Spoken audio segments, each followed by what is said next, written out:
It's obviously a long-term thing. So how long do you think before the decisions you make, people can see a tangible change in? That's nice. This is what I wonder. You know, because everyone's so short-term now. Yeah, and the tone is very, as you said, isn't it? How's it going to make a difference? What's going to happen?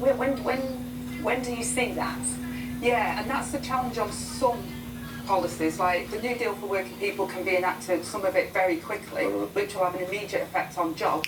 But things like Great British Energy or on housing, say, my area, you pull a lever and it's some years down the line because, you know, it has to go through planning, which is why I was eager to get the planning reforms through so that we can get more affordable homes built and we can get the houses that people desperately need, because we've got a homeless and housing crisis in the UK, but that won't happen overnight. So the New Towns proposal, which is why I've come out with it today again, is the New Towns Task Force. It'll take them hopefully before a year, but up to 12 months for them to look at what sites are available, and then we have to go through the planning process to then get that up and running. There are things we've done immediately. We've called in some sites, we've given onshore wind the go-ahead.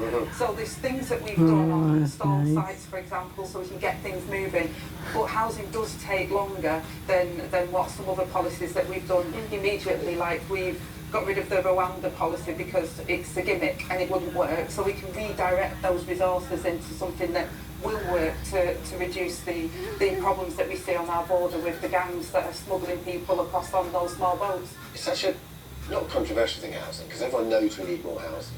But I suppose it's where they get built. Like, I like to think I'm no NIMBY, but maybe I would be if it was being built like in a lovely field next to me. And no one wants to be building on greenfield land.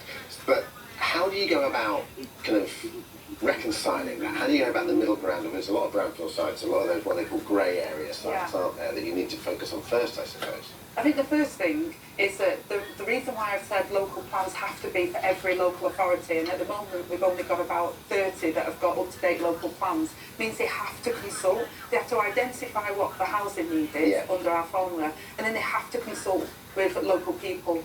And then when you've got the plans, it's about making sure that infrastructure